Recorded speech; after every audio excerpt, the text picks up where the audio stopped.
Alors, le territoire de Calvi-Balagne est un écrin de 561 km² qui se compose de 14 communes. Certaines sont tournées vers la mer, d'autres vers la montagne. Et puis, il y a le phare de la destination qui est Calvi. Et l'ensemble de ces villages sont entourés d'une nature généreuse, fertile. Ce n'est pas un hasard si on dit que la Balagne est le jardin de la Corse. Et puis, ce qui fait, je dirais, le ferment de notre destination, ce sont aussi les gens qui y vivent. Beaucoup d'acteurs culturels, des artisans, qui sont en fait les forces vives de la destination. En fait, moi, je préfère parler de démarche en profondeur que nous allons construire sur le long cours. C'est un peu notre stratégie qui nous a été aussi inspirée par la crise sanitaire et qui nous l'a finalement accélérée. C'est-à-dire une volonté de construire un tourisme plus vertueux, plus respectueux.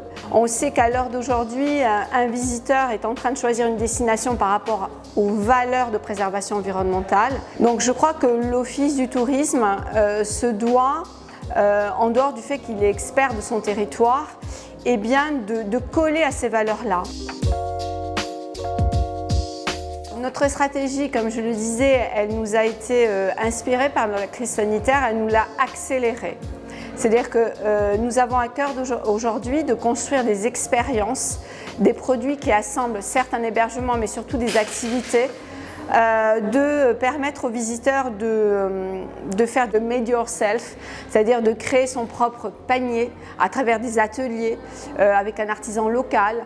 En fait, c'est une façon aussi pour nous de faire en sorte que le visiteur soit un véritable ambassadeur de la destination. Parce que acheter un produit tout fait, c'est une chose, mais créer le produit que l'artisan nous propose, eh bien, c'est emporter un peu d'âme de ce territoire un peu chez soi quand on revient aussi à la maison.